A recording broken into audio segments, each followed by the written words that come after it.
dando prosseguimento, irmãos, na nossa série de mensagens. Qual o nome da nossa série mesmo, irmãos? Em busca da maturidade. Hoje é a quinta mensagem, um total de 10 mensagens. O nosso alvo é buscar crescimento espiritual, desenvolver a fé.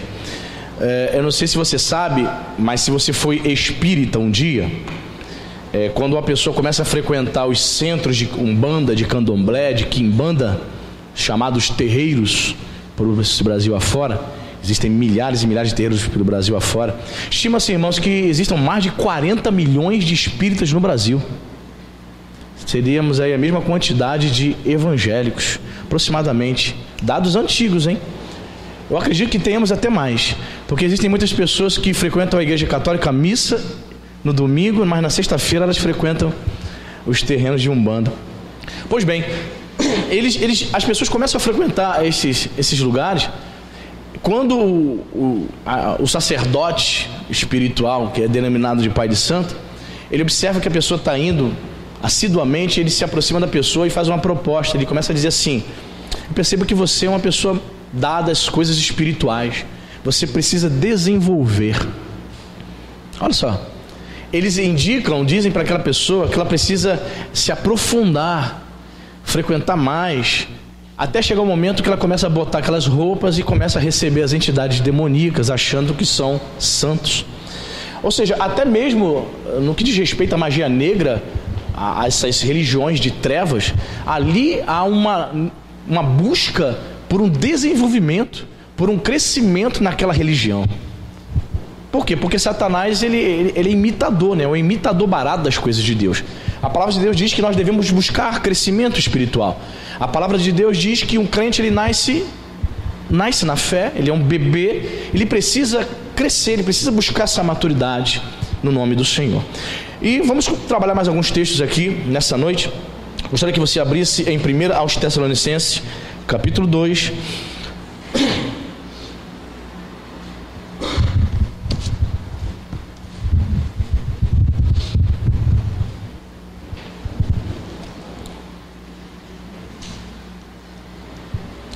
Primeira epístola de Paulo aos Tessalonicenses, capítulo 2. Novo Testamento, obviamente. 1 aos Tessalonicenses, capítulo 2, a partir do verso 5. Você achou? Olha o que Paulo diz: a verdade é que nunca usamos de linguagem de bajulação, como sabeis, nem de intuitos gananciosos. Deus disto é testemunha. Também jamais andamos buscando glória de homens. Repita comigo: glória de homens. Nem de vós e nem de outros. Embora pudéssemos, como enviados de Cristo, exigir de vós a nossa manutenção, todavia nos tornamos cariosos entre vós, qual uma ama que acaricia os próprios filhos. Olha o que Paulo está dizendo aqui. Paulo era um crente maduro, irmãos, e veja o que ele nos revela. A verdade, verso 5, é que nunca usamos de linguagem de bajulação. Paulo ele havia crescido espiritualmente. Ele não buscava conquistar as coisas bajulando as pessoas para obter honra ou louvor. Ele fala ainda, né? Deus é minha testemunha. Você sabe que existem muitas pessoas que elas se aproximam de outras por interesse. Há pessoas que se aproximam de outras, até mesmo dentro da igreja ou fora da igreja, e começa a adular aquela pessoa, começa a bajular, se aproxima, e você vê claramente que é por interesse, seja interesse material, seja um interesse social, porque ela é uma pessoa benquista na sociedade e ela também quer ser, então ela se aproxima. Paulo fala que não bajulou ninguém. Paulo, na sua maturidade espiritual, diz que em relação àquela igreja, ele não buscou honra, não buscou louvor daqueles irmãos, abajulando aqueles irmãos, nem adulando eles. Ele não intentou receber nada daquela igreja, usando desse artifício, se aproximando dos crentes de mais posses da igreja, para receber alguma coisa. Pessoas que são imaturas, Elas fazem isso, infelizmente, se aproximam de outras com segundas intenções, bajulando, adulando. Devemos nos aproximar uns dos outros, porque a Bíblia diz que nós fazemos parte da família da fé. Amém, querido? Não é porque um irmão tem uma condição melhor, não é porque ele pode me dar algum retorno social, financeiro, que eu vou me aproximar dele. Na minha adolescência eu vi isso, irmãos. Fazia parte de uma denominação que havia 80 trabalhadores. A gente não faz aqui reunião de trabalhadores? Dá em média 23, 25 irmãos, não é isso? Naquele lugar tinha 80. Isso em 1993, 94. Quem tinha um Gol Bolinha na época era rico, irmão. Era o carro popular, não é? Da época. Então daqueles 80 irmãos, haviam 2 irmãos somente que tinham carros. Um tinha um Gol Bolinha, outro tinha uma Fiat Mille ano 90. Me lembro como se fosse hoje. E eu me lembro, infelizmente, que o pastor daquela igreja, ele só andava para cima e para baixo, só com os irmãos, aqueles 2 irmãos que tinham carro. Era visível a adulação, era visível a bajulação. Quem andava a pé, quem andava de bicicleta, não tinha a mesma atenção. Paulo, como um crente maduro que era, ele não se aproximou daqueles irmãos, bajulando e no intuito de receber louvor deles. Olha o que diz o verso 6, irmãos. Também jamais andamos buscando glória de homens, nem de vós, nem de outros, embora pudéssemos, como enviado de Cristo, como apóstolo que ele era, exigir de vós a nossa manutenção. Paulo está dizendo, como apóstolo, como enviado de Jesus, eu poderia sim exigir da igreja a minha manutenção, o meu sustento, mas eu não quis. Eu optei não receber. Eu não andei buscando glória de homens. Eu não andei buscando vantagem das pessoas. Irmãos, infelizmente, muitos crentes estão vindo à igreja procurando a glória dos homens, procurando o louvor dos homens. Você tem que buscar a glória de Deus, amém, irmão? Qual o tipo de honra que você deseja receber? Qual o tipo de louvor? Ou melhor, de quem você deseja receber? Do pastor? Não. Você, como crente maduro, deve almejar buscar a glória de Deus, o louvor da parte de Deus. Tudo que você fizer na casa de Deus, tudo que você fizer no reino, na obra de Deus, é para receber louvor da parte do Senhor, amém, irmão? Porque se você ficar dentro da igreja esperando tapinha nas costas, o louvor, a glória do homem, você vai ficar frustrado. Você vai ficar frustrado, irmão, porque eu sou falho. Pastor é falho. Você vai passar às vezes por mim na rua, eu não vou te ver, e você vai achar que eu virei a cara para você. Tem isso? Ih, pastor passou por mim, nem me deu bom dia. Brincadeira, tô chateado. E eu nem te vi, eu tô com a cabeça longe, como vou pagar o aluguel, entendeu? Tô pensando nas contas da igreja. Aí o pastor fica andando na rua assim. Se você não falar, pastor, se você não falar, às vezes eu tô distraído, eu não vou falar contigo. Hoje de manhã foi engraçado. Acontece isso muitas vezes, irmãos. Eu estava aqui hoje de manhã, né? Aqui fora. Aí passou um senhor no carro, dirigindo, um senhor seus 35 anos. Aí ele falou alguma coisa e disse, não sei o que, pastor. Aí eu olhei, oi. Pergunta se eu reconheci. Pergunta para mim se eu lembrava quem era. Eu nunca vi aquele senhor, mas ele sabia que eu era o pastor. Você entende, irmãos? Querido, se você está aqui na casa de Deus, procurando fazer as coisas para receber glória dos homens, está bajulando algum irmão com segundas intenções, olha o que eu estou falando. Tem gente que se aproxima de você com segundas intenções e você acha que ela está desejando somente a tua amizade, não é isso? Cuidado.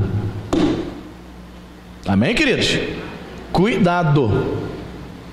Paulo não bajulou ninguém. Paulo era um crente maduro. Ele não buscou a glória dos homens. Ele não buscou a adulação daquela igreja. Era uma igreja que tinha condições. E ele diz aqui no versículo 7, embora eu, como enviado de Cristo, pudesse exigir isso de vocês, eu não exigi.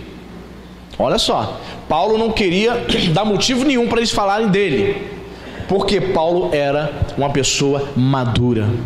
O que caracteriza também uma pessoa madura, um crente maduro, é quando você procura andar de conformidade com a palavra de Deus. Você evita, você procura dar nenhum motivo para que as pessoas falem de você. Você tem essa preocupação, irmão? Você tem? Você é aquela pessoa que se preocupa em fazer as coisas certas para que você não dê motivo para ninguém falar de você?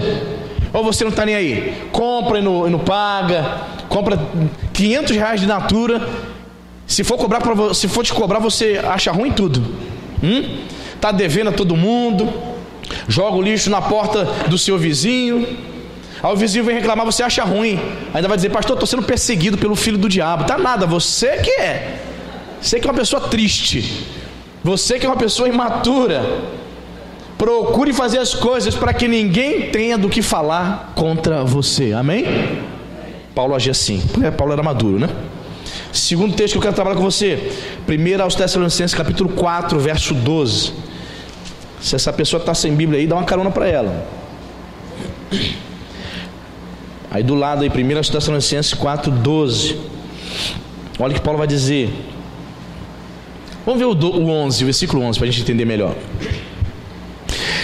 E a diligenciardes por viver tranquilamente, cuidar do que é vosso e trabalhar com as próprias mãos, como vos ordenamos, de modo que vos porteis repita comigo, com dignidade, para com os de fora, e de nada venhais a precisar. Olha o que Paulo está ensinando, irmãos. Comportamento de crentes que estão amadurecendo. Ele diz assim: olha, vocês devem procurar viver uma vida tranquila. Primeiro, versículo 11, primeiro conselho que ele dá: cuidar do que é vosso. Paulo está dizendo, em outras palavras, trocando em miúdos: não seja bisbilhoteiro, não se intrometa na vida dos... Tem gente que gosta, né? Meu Deus do céu. E inventaram um negócio chamado Facebook, né? Aí você vai lá, começa a cutucar, começa a puxar. Fulano, vou ver a vida dela. E começa a puxar, vai vivendo na linha do tempo dela, volta até o ano 2014, irmão. Bisbilhotando. É interessante que os gregos, irmãos, eu não sei se você sabe, mas os gregos, eles desprezavam o trabalho manual. Eles detestavam. Tanto é que os grandes pensadores surgiram onde? Na Grécia, né? Não era um trabalho manual, era um trabalho mental, né? Pensar e tal. Eles desprezavam o trabalho manual. E Paulo, como um fazedor de tendas, ele incentiva aqueles irmãos a trabalharem. Cuide do que é vosso, não se intrometa na vida dos outros, e trabalhe com as próprias mãos, como vos ordenamos. Eu já mandei vocês trabalharem. Ou seja, havia um grupo de irmãos, crentes imaturos, que eles não trabalhavam, então eles tinham muito tempo para ficar cuidando da vida dos... Está entendendo, irmão? Tem gente que não pode ficar sem trabalhar não, irmão. Tem que trabalhar de 7 da manhã até 7 da noite, sim ou não? Senão essa ociosidade dela vai fazer com que ela fique se intrometendo sempre na vida dos outros. E alguém já disse, né? Mente vazia, oficina do diabo. Não vou fazer como um Haddad, não é bíblico. Tudo pro Haddad é bíblico, né? É bíblico. Havia um grupo ali dando trabalho para Paulo. Paulo disse: olha, trabalhe com as próprias mãos, como eu já ordenei. Paulo já tinha dado a dica: vá trabalhar, meus irmãos. Pare de se intrometer na vida dos outros. Tem crente biblioteiro que quer ficar sabendo, sabe? Quer se intrometer. Ela não se contenta apenas fuxicar nas redes sociais. Ela vai lá na porta da pessoa e bate, quer entrar. Ela quer saber quais são os móveis que a irmã tem. Ela quer saber que da meio-dia ela não vai embora não. Nada, está esperando servir o almoço para saber se vai comer ovo ou picanha. Vai trabalhar, diz Paulo. Crentes imaturos vivem assim, cuidando da vida dos outros. Então Paulo vai dizer: cuide do que é vosso, cuide da sua vida, vai trabalhar. Aí ele vai dizer: de modo que vos porteis com dignidade para com os de fora, e de nada venhais a precisar. Escrevi o seguinte aqui no meu esboço, irmãos: a maneira como nós nos comportamos vai trazer o respeito das pessoas de fora. Se você se comportar de forma leviana, você será uma pessoa desrespeitada. Você vai ser um crente sem credibilidade. Ninguém acredita em você. Se você se comportar como uma pessoa que não conhece a Jesus, como um crente imaturo, você não terá respeito das pessoas. Às vezes as pessoas não vão dizer isso na sua cara, mas vai ficar falando para a vizinhança toda: olha lá, tá vendo? Psst, diz que é crente. Vai até lá naquela igreja daquele pastor de óculos. Será que o pastor dela está ensinando isso para ela? A pessoa coloca a culpa em mim. A pessoa joga a culpa em mim. Sabe que o pastor dela está ensinando isso para ela? Ela não se porta com dignidade, ela não se dá o respeito. Os homens julgam a Jesus pelo nosso comportamento. A Bíblia do mundo é você e eu. Eles não lêem Bíblia. O mundo não lê Bíblia. Você e eu somos Bíblia para eles. As pessoas vão julgar Jesus pelo teu e pelo meu comportamento. Por isso Paulo está dizendo: vocês devem se comportar de maneira digna. Qual era a indignidade que esses irmãos de Tessalônica estavam praticando? Versículo 11 revela qual era a ociosidade. Eram vagabundos. Usando um termo bem prático e bem direto para você entender.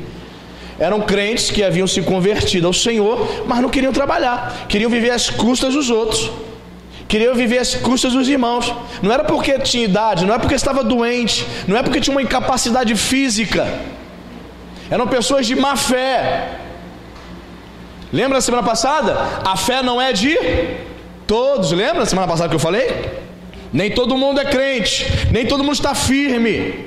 Então muitas vezes ela vai se comportar de forma indigna, tentando ser peso na vida do irmão. Temos que ter esse discernimento. Então tais pessoas imaturas toda a vida não se portam com dignidade. Então elas trazem escândalo. Paulo estava preocupado sim com as pessoas de fora. Paulo estava preocupado com o testemunho daqueles irmãos em relação às pessoas lá de fora. Por quê? Porque se as pessoas lá fora veem crentes preguiçosos, crentes que não querem trabalhar, o que as pessoas lá fora vão dizer? Pô, mas esse sujeito não é crente? Por que ele só vive desempregado? Porque é o que diz, né, irmão? Emprego talvez não tenha, mas trabalho sempre tem. Vai capinar, irmão. Pega uma garrafinha de água, compra um fardo de água, vai revender na praia, vai vender picolé. Eu já fui vender, já vendi picolé na praia, irmão. Já vendi churrasquinho. Irmão, já vendi tanta coisa, tu não tem noção. Já vendi Yakult de porta em porta. Tu acredita nisso? Vou de casa, tomei muita volta, irmão. Meu Deus do céu. Você dava um prazo de 15 dias, um mês para a pessoa pagar. Chegava lá, a pessoa nem morava mais lá, tinha se mudado. Tomei muita volta. Mas, debaixo de sol, tinha que trabalhar. Eu tinha uma bebê em casa para cuidar, Dona Letícia. Você está entendendo, irmão? Paulo estava preocupado. Estava preocupado com o comportamento daqueles irmãos. Vivam de maneira digna. Vocês precisam amadurecer. Que ideia é essa de viver às custas da igreja? Que ideia é essa de viver às custas do irmão? Que é isso? Irmãos, eu sempre aconselho aqui. Sempre aconselho aqui. Não empreste teu cartão de crédito para ninguém. Pastor, mas é irmão aqui da igreja. Não empresta. Sabe por quê? Pastor, mas vou emprestar. Empresta. Sua conta e risco. Não vem reclamar comigo. Pastor, o irmão passou o cartão, não tá me devendo, quer pagar. Não venha reclamar comigo. Vai resolver. Na hora de comprar lá, tu não me chamou para fazer as compras, para comprar um tênis para mim, que eu tô precisando de um tênis para correr. Tu não me chamou. Me chamou? Então resolve esse pepino aí. Tá entendendo? Não empresta, irmão. Porque sempre dá problema. O irmão fica desempregado e você vai segurar a onda. Você vai ter que pagar para ele. E eu quero ver você ficar dando paz do Senhor, abraçando aí do domingo. Somos todos, né? Assim bem ajustados. E você abraçando ele, te amo, meu. Mas me paga aquele negócio, está vencendo a fatura. Presta dinheiro não. Não empresta. Vai arrumar problema. Aí quando arruma um problema, vai trazer o pastor, vem chorando. Não, querido. Quando há um problema, a pessoa está precisando, a pessoa vem até o pastor e tal. Mas negócio de dinheiro emprestado, passar cartão, evite isso, tá? É problemático. O problema daqueles irmãos estavam se comportando de maneira indigna. O problema deles é que eles eram preguiçosos, não queriam trabalhar. Estava trazendo mau testemunho para as pessoas de fora. Crentes imaturos agem assim. Quem tem maturidade, ele foge de problema. Ele vai comer farinha e água em casa, mas ele não vai passar vergonha. não vai envergonhar o nome de Jesus lá fora. Vai pedir, vai chorar, vai falar com o pastor, vai fazer alguma coisa, mas ela não vai trazer problema. Você está entendendo, meu irmão? Amém? Terceiro ponto, vamos para Colossenses.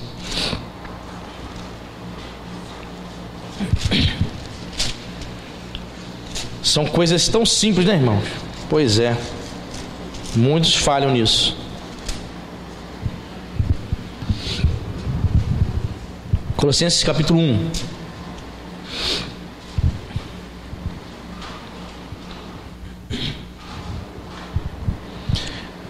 Capítulo 1, versículos 5 e 6. Você achou? Amém? A palavra de Deus diz assim: por causa da esperança que vos está preservada nos céus, da qual antes ouvistes pela palavra da verdade do Evangelho, que chegou até vós, como também em todo o mundo, está produzindo fruto. Repita comigo: está produzindo fruto e crescendo. Tal acontece entre vós, desde o dia em que ouvistes e entendestes. Repita comigo: entendestes a graça de Deus na verdade. Olha só, olha o que Paulo está dizendo aqui: a palavra de Deus, o Evangelho, as boas novas chegaram até vocês, ok? Aí ele diz que esse Evangelho está produzindo fruto, está crescendo no meio daqueles irmãos. Ele diz mais: desde o dia em que vocês ouviram e entenderam a graça de Deus na verdade. O Evangelho só produz fruto em você, o Evangelho só produz crescimento em você quando você entende a graça na verdade. Verdade de quem? Na verdade de Deus. Porque você pode achar, frequentando a igreja, você pode achar que está entendendo a graça, só que você não está se baseando na verdade de Deus, mas nas suas verdades. Eu sei, é um processo longo às vezes em determinadas pessoas, porque ela vem do mundo com uma bagagem muito grande, principalmente pessoas que se convertem na meia idade, né? 40, 45, 50 anos, ela vem com uma bagagem do mundo muito grande, e o processo de substituição das coisas de Deus para substituir as coisas do mundo, às vezes demora demais. Ela está em busca do crescimento, da maturidade. Algumas avançam mais rapidamente, outras demoram, são lentas neste processo de entender a graça de Deus, na verdade de Deus, e muitas vezes ela acha que está entendendo o Evangelho, não consegue entender o Evangelho, porque ela vai viver a verdade dela. Existem pessoas dentro da igreja tentando viver a sua verdade, presas, escravas às suas verdades. Vou te dar um exemplo. Às vezes a pessoa está dentro da igreja, casada, e vive uma vida, um casamento que é uma bagunça, é um caos. Só Jesus sabe como é dentro da casa dela. Perfeito? Então, quando a pessoa está vivendo um caos dentro do casamento, qual é a atitude coerente desse casal crente para poder restaurar o casamento? É buscar ajuda, não é isso? Procurar o pastor, o aconselhamento, senão as coisas vão desandando até chegar ao divórcio. Mas sabe o que o camarada, se dizendo crente, diz para a esposa? Eu não quero que você conte nada para as irmãs, nem me venha com essa possibilidade de conversar com o pastor, hein?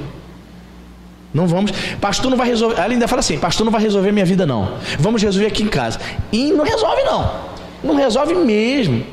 Fica aquela vida amargurada, sofrendo, sempre em ponto de se divorciar, uma fachada. Chega dentro da igreja de mão dada, tiracolo, só para mostrar para as pessoas.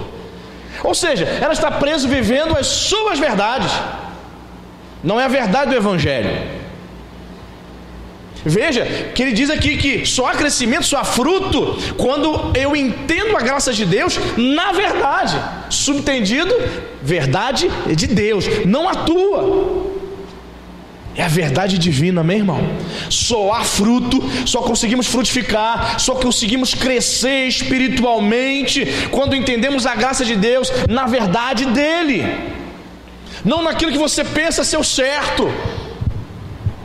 Muita gente dentro da igreja assim, porque eu acho, são graduadas, pós-graduadas, mestrado, doutoradas em astrologia, porque eu acho Querido, não é o que você acha, mas é o que a palavra de Deus diz, amém, irmão?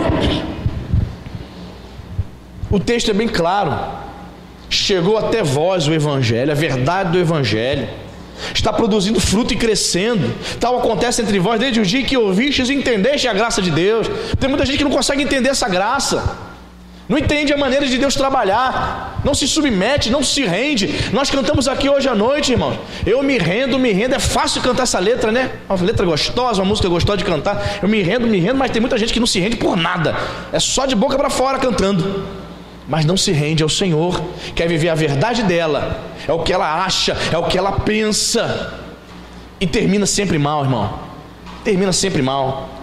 Quando não termina em divórcio, sai da igreja, se desvia dos caminhos do Senhor e se perde enganada pela serpente, por Satanás. É tempo de você procurar entender a graça de Deus na verdade dele, amém, irmão? Você está procurando entender essa verdade? Está procurando entender a graça de Deus? Entender, procurar entender. Tem gente que não está nem aí, não se preocupa em entender as coisas de Deus, em buscar as coisas de Deus. Ela quer viver para esse mundo. É assim, muita gente está vivendo assim. Ela até gosta um pouquinho da igreja, ela gosta um pouquinho de Jesus, um pouquinho, não muito. Por que não muito? Porque ela está com 50% do pé dela lá fora. Ela gosta muito das coisas do mundo. As coisas mundanas ainda são muito atraentes para ela. Então todos os dias ela planeja uma maneira de tentar agradar a Deus e ao mundo ao mesmo tempo. Não dá, irmão. Porque entender a graça de Deus, será necessário você viver a verdade dele, não a sua. Amém, igreja? Colossenses 2, aí do lado 2, versículo 6. Quarto ponto, na busca dessa maturidade. Olha o que Paulo fala: ora, como recebestes Cristo Jesus o Senhor, assim andai nele. Repita comigo assim: nele radicados e edificados e confirmados na fé, tal como fostes instruídos, crescendo em ações de... Olha que interessante, Paulo está dizendo: vocês precisam andar em Jesus. Não é andar do seu jeito, não é tentar ser crente, cristão da sua maneira, é andar em Jesus, em obediência a Jesus. Aí ele vai dizer que nós precisamos fazer isso aqui, 3 ações precisamos fazer para sermos crentes maduros. Precisamos estar nele o quê? Radicados. Repita comigo: radicados. O que é radicados? Radicados é o mesmo que enraizados, é o mesmo que criar raízes. Paulo está dizendo: um crente só amadurece se ele criar raízes. Como criar raízes? Como você vai buscar isso? É interessante, você já viu uma árvore? Quanto mais uma árvore, as suas raízes se aprofundam, certo? O vento bate, ela está mais o quê? Mais firme, está mais presa, suas raízes estão crescendo para baixo, então ela vai ficando mais firme. Vem os ventos e ela continua firme. Assim também um crente, se você for radicado, criar raízes em Jesus, vem os ventos das lutas, porque luta vem para todo mundo, amém? E você não vai cair, você vai estar firmado no Senhor. Criar raízes em Jesus, não é criar raiz no homem, na religião, porque se você criar raiz em mim, você está frito. Se você criar raiz na denominação Nova Vida, você está perdido. Você precisa criar raiz em Jesus, amém, irmão? Em Jesus. Pode vir o que vier, você não se desvia, você não olha para trás, você está enraigado para a glória de Deus. Paulo está dizendo que nós precisamos ser edificados. O crente maduro ele precisa estar edificando, construindo a sua vida espiritual em Cristo. Cristo é a base, Cristo é o fundamento. Eu preciso construir a minha vida, não em coisas supérfluas. Agora uma palavra muito da moda, né? Principalmente no meio do funk ostentação. Mas eu já falei aqui deste púlpito também sobre os crentes ostentação. São aqueles crentes que vivem uma vida supérflua, superficial. não têm espiritualidade alguma, são tão vazias das coisas de Deus, tão superficiais. Qualquer coisa melindra ela, qualquer coisa chateia ela, porque o pastor não fez isso, porque o pastor deixou de fazer aquilo, porque a irmã, porque... e vive só reclamando da vida. Crente superficial, ela não está edificando, ela não está construindo a sua vida espiritual em Cristo, ela está construindo a sua vida espiritual em superficialidade. Aí quando vem os problemas, ela não suporta, irmão. Quando vem a adversidade, quando vem a ventania, ela não suporta. Então ela se desvia e ela desanima mesmo. Não tem forças para buscar Deus, não tem. Está bem de saúde, está com dinheiro na conta, mas ela não consegue sair de casa, está presa, não está edificando sua vida sobre Jesus, sobre a rocha. Radicados, edificados e confirmados aonde? O que está escrito aí? Confirmados na fé. Confirmado, ou seja, estabelecido, consolidado, fortalecido na fé.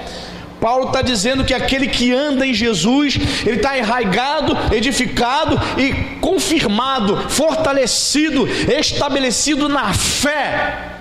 Na fé em quem? No Filho de Deus, irmão. Um crente assim não se desvia. Esse crente dá fruto, esse crente cresce, esse crente glorifica o nome de Jesus. Aonde quer que ele vá, ele glorifica, ele é luz. Ele é luz.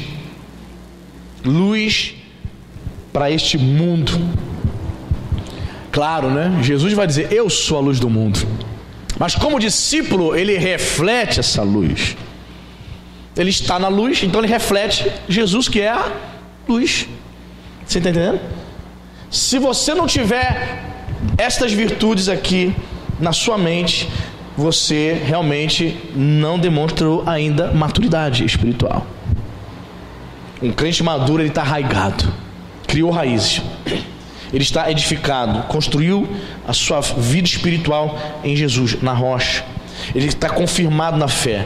Ele é aquele crente que você pode contar com ele. Ele não é aquele crente que você fica olhando para ele assim e pensa: será que está aqui no próximo domingo? Não é firme? Talvez não esteja.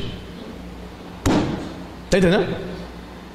Se você é firme, consolidado, estabelecido, você é assíduo aos cultos, você não deixa de congregar, você tem comunhão com o corpo, você não é um membro partido que quer viver sozinho, a sua maneira, que quer viver o evangelho do seu jeito. Não, irmão. Igreja é isso. Eu preciso conviver com meu irmão, eu preciso ter comunhão com meu irmão, eu preciso aprender com ele. Tem gente que tem uma grande dificuldade de congregar numa igreja, porque ela diz assim: pô, pastor, tem muita gente problemática dentro da igreja, eu quero evitar problema.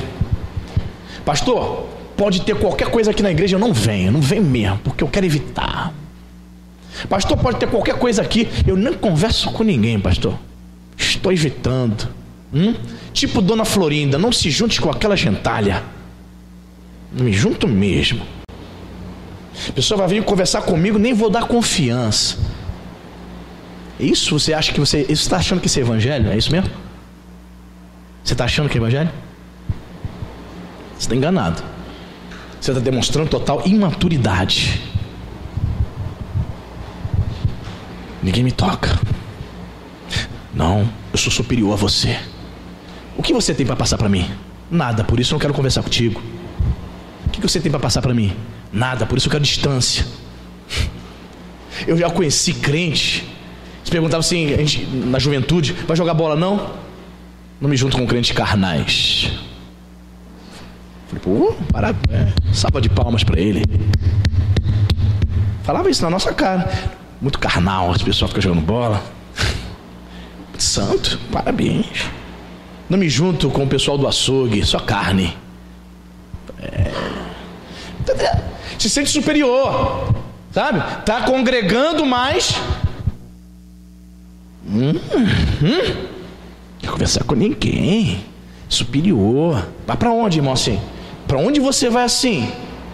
É como se o dedo mindinho dissesse: não preciso do anelar não, um pouco do polegar, nem do indicador. Eu não preciso do pé, não preciso dos braços. Quer viver sozinho, mindinho?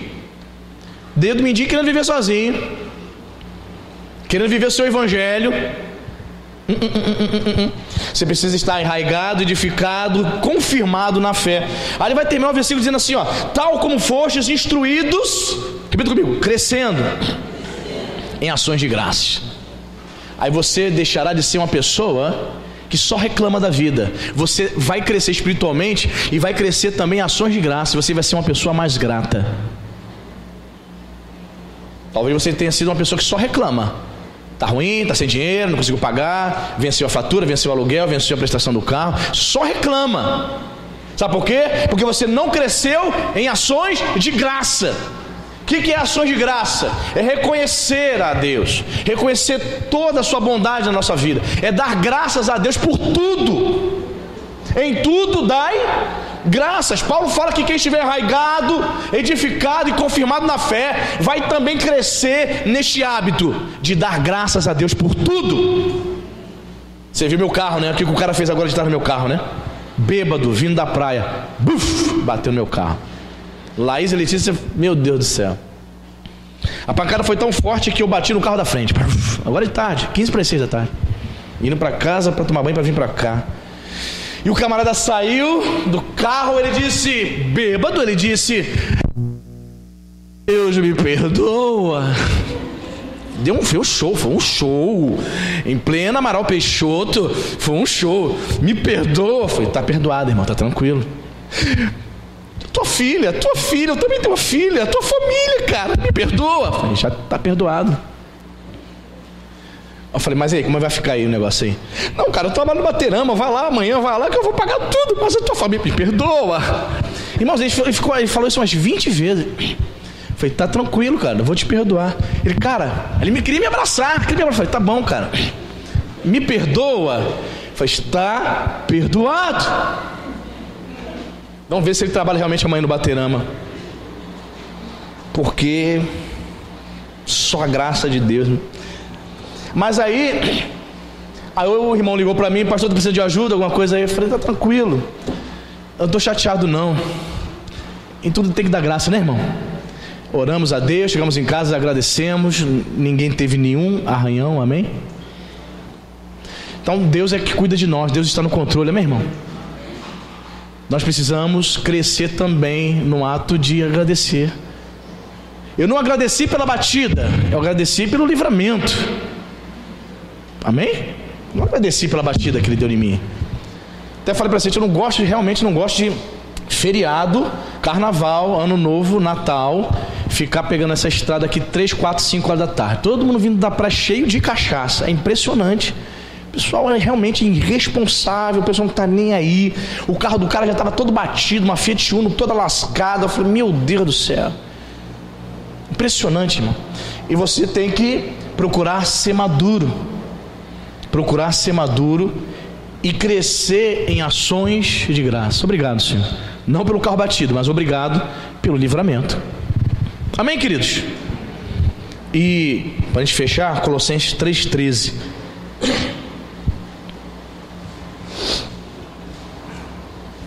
Colossenses 3,13.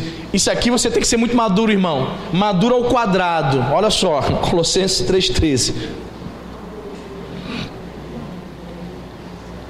Suportai-vos uns, perdoai-vos, caso alguém tenha motivo de queixa contra outrem. Assim como o Senhor vos perdoou, assim também perdoai. Suportar, meu Deus do céu. Paulo está dizendo que na convivência de irmãos, e obviamente também eu digo dentro de casa também, você precisa muitas vezes fazer isso, ter paciência para suportar determinadas pessoas. É interessante porque determinadas pessoas são tão difíceis de lidar, que esta é a sua atitude, você lidar com ela suportando. Tem que ter muita paciência, irmão, não é isso? Pastor, eu lido com determinadas pessoas que eu tenho que suportar, pastor. Ih, toda igreja levanta a mão. Você não levanta que tá vergonha, né? Jesus Cristo, suportar. Mas é que tá. Existem pessoas que têm suas manias, suas idiosincrasias. Tem pessoas que têm uns hábitos estranhos. Algumas pessoas têm umas manias estranhas, que você, para lidar com ela, você diz assim: Jesus, obrigado, Senhor, porque o Senhor me deu amor suficiente para suportar essa pessoa. Porque foi o amor de Deus derramado nos nossos corações. Existem pessoas extremamente difíceis. Você lidar com ela não por prazer, mas porque é necessário ter que lidar com ela. É preciso lidar com ela. Você precisa amá-la. E Paulo está nos ensinando o seguinte: que você deve perdoar tal pessoa. Perdoa as queixas, né? Se alguém tem motivo contra o outro, perdoa assim como o Senhor perdoou. Escrevi o seguinte no meu esboço: a chave para perdoar os outros é lembrar-se do quanto Deus lhe perdoou. Amém, irmão? Você quer perdoar aquela pessoa insuportável, mas que você tem que suportar? Lembre do quanto o Senhor te perdoou na cruz do Calvário. Vou contar para você aqui, para a gente encerrar, uma história rápida. Essa semana eu estava conversando com um irmão em Cristo. Ele é comerciante aqui em Araruama. E eu sei, assim, até puxei conversa com ele, eu sei que no passado ele abriu um negócio, e muitas pessoas chegavam no negócio e pegavam fiado com ele. Aí ele falou para mim assim: Pastor Anderson, imagina, eu conheço tantos evangélicos aqui em Araruama, tantos pastores, eu ficava sem jeito de dizer não, eu liberava o material fiado. O que aconteceu? Eu comecei a tomar prejuízo, comecei a tomar volta.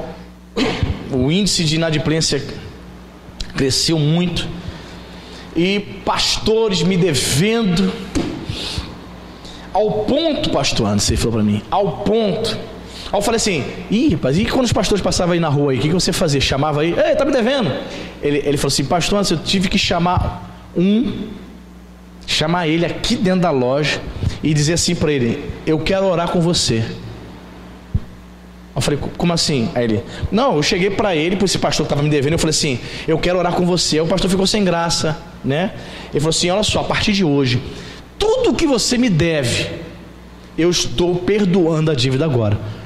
Ele falou: tudo que você me deve, estou perdoando agora, eu te libero, te perdoo, te libero, porque eu quero que o meu coração também fique perdoado e liberado. Eu não quero olhar para você com ódio, com raiva, que você, um pastor, me roubou. Eu fiquei pensando, fui para casa pensando nessa palavra. Demonstração de crente maduro.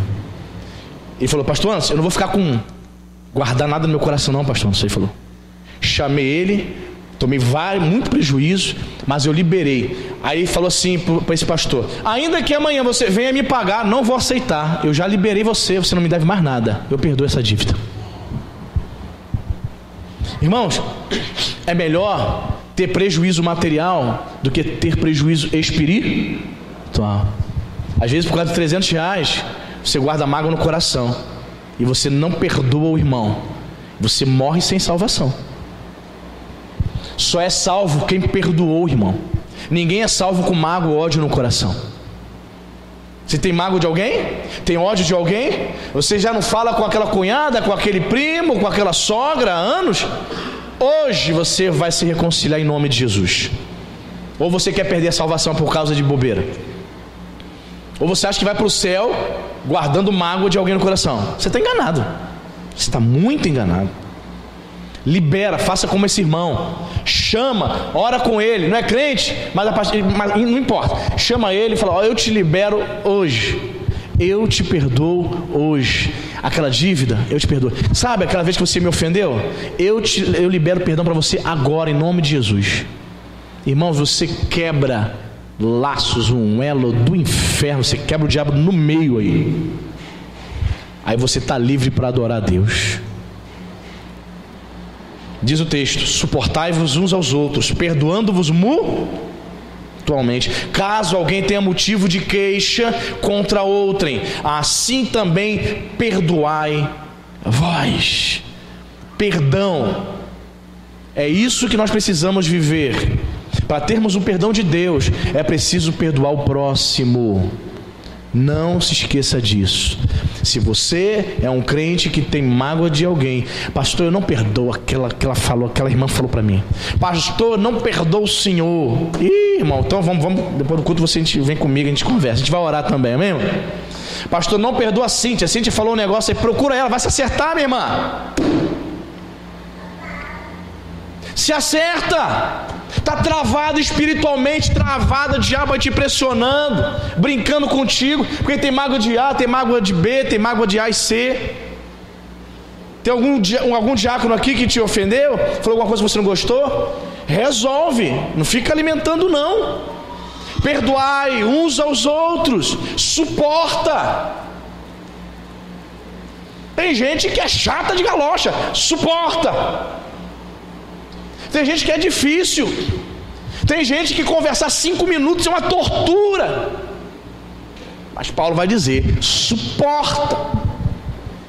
Cristo suportou torturas, horas a fio, para te resgatar, para te salvar, para te perdoar. E muitas vezes a gente não quer perdoar o próximo. Presta atenção, irmãos. Talvez a gente está dizendo aqui, existem pessoas que são difíceis de lidar, realmente. Mas sabia que você também é uma pessoa muito difícil de lidar? Você sabia que eu sou uma pessoa muito difícil de lidar? Pergunta para a Cíntia. Pergunta para ela. Todos nós temos as nossas manias, certo? Então você reclama de alguém que é difícil de lidar, mas também você é uma pessoa muito difícil. Sabia disso? Pergunta a tua esposa para saber. Pergunta ao teu marido. A gente sentar, ele vai contar. Suportai uns aos outros. Perdoai mutuamente, como Cristo perdoou a vós. Amém? Libera perdão hoje. Faz aquela ligação hoje. Liga para ela. Me perdoa. Sogra, a senhora não é jararaca não, eu te perdoo. Liga. Vai fazer um bem ao teu coração. Fica de pé, vamos orar. Coloque sua mão no coração. Feche seus olhos. Senhor Deus, em nome de Jesus Cristo, Pai. Senhor, precisamos de Ti. Como nós cantamos aqui no início, Senhor, só podemos contar com a Tua graça para podermos amadurecer. Senhor, só podemos contar com o Teu Espírito, meu Deus, para praticar essas coisas. Meu Deus, queremos estar arraigados, enraizados. Queremos, meu Pai, edificar as nossas vidas, ser fortalecidos em Cristo Jesus. Ajude-nos, meu Senhor, a entender a graça de Deus, a viver a verdade divina. Meu Pai, nós temos um alvo. O alvo de cada um dos meus irmãos aqui, Senhor, é buscar o crescimento espiritual. Senhor, nos ensina a nos portarmos, a nos conduzir de maneira digna com os de fora. Nós aprendemos aqui, Senhor, o teu servo Paulo nos ensinou que devemos nos comportar de maneira que não venhamos a trazer escândalo com as pessoas lá fora. Elas estão nos observando, elas estão julgando o Senhor pelo nosso comportamento. Então nos ajude, Pai. Nós não queremos trazer escândalo para o Senhor. Os crentes de Tessalônica não estavam trabalhando, viviam cuidando da vida dos outros, eram bisbilhoteiros, fugiam do trabalho, tinham muito tempo para se comportar mal. Meu Deus, em nome de Jesus, nos livre dessas coisas. Sim, Senhor, nos livre de um comportamento leviano. Nós queremos dar bom testemunho com os de fora. Em nome de Jesus, Pai, nós aprendemos aqui nessa noite que um crente maduro não vive buscando a glória dos homens, o louvor dos homens. Paulo disse que não havia bajulado ninguém, não havia se aproximado de ninguém com segundas intenções, com interesses materiais. Pai, obrigado porque aprendemos nessa noite que nós devemos buscar o louvor de Deus, não dos homens, que não devemos ficar com segundas intenções, criar amizades com segundas intenções, com interesses escusos, com interesses materiais, com interesses sociais. Meu Deus, que possamos nos aproximar dos irmãos, que possamos ter amizade, Senhor, onde o único interesse seja edificar um ao outro, em nome de Jesus. Em nome de Jesus, ajude-nos, Pai. Se há alguém aqui, Senhor, que tem dificuldade de liberar perdão nessa noite, eu te peço, Espírito Santo, que o Senhor venha tocar, meu Pai, no coração dela. Venha tirar, meu Pai, todo pecado, Senhor. Venha tirar do coração dela todo o peso. Que ela saia daqui, Senhor, determinada a liberar perdão nesta noite. Que o coração dela, Senhor, venha ser limpa, purificada, Senhor, de toda culpa. Talvez você esteja aqui e você não fala com filha, você não fala com sogra, é brigado com todo mundo. Querido, em nome de Jesus, querida, em nome de Jesus, se reconcilia, peça perdão. Não importa se foi ela que te ofendeu. Limpa o teu coração, libera o teu coração hoje. Não deixe a salvação, a vida eterna escapar das suas mãos por causa do orgulho. Porque se você não se reconcilia, se você não procura liberar perdão, é porque você é orgulhoso. Lança o orgulho fora hoje e busque, em nome de Jesus, se reconciliar com o teu próximo. Caso contrário, as suas orações são impedidas. Caso contrário, o perdão de Deus não é liberado a nós. Precisamos liberar perdão a todos, para que tenhamos o perdão de Deus. Suporta. Talvez você tenha se retraído, talvez você seja uma pessoa que não tem prazer de ficar nos cultos, não tem prazer de ficar depois na cantina, não conversa com ninguém, não participa de nada, porque você não quer se envolver com ninguém, porque você não suporta os irmãos. Mas a palavra de Deus para você nessa noite: suportai-vos uns aos outros em Cristo. Peça a graça de Deus para isso. Se você tem dificuldade, peça ajuda ao Espírito Santo. Se você tem dificuldade, você pode falar com Deus agora: Senhor, me ajuda. Me ajude a lidar com pessoas difíceis, com um filho difícil, a filha adolescente, o marido que não é crente. São pessoas difíceis. Peça forças do alto ao Senhor para suportar, para lidar com elas, e ainda assim demonstrar o caráter de Cristo. Em nome de Jesus, Pai, que o propósito de buscar essa maturidade, esse crescimento espiritual, continue, meu Pai, latente em cada coração aqui nessa noite. Em nome de Jesus, que possamos crescer para a Tua glória, que possamos entender a graça de Deus para Teu louvor. Abençoe a igreja, Senhor, de maneira rica e abundante, em nome de Jesus. Que você possa dizer amém. Graças a Deus. Aplauda o nome do Senhor, amém. Aleluia. Obrigado, Jesus. Obrigado, Espírito Santo. Louvado seja o nome de Jesus.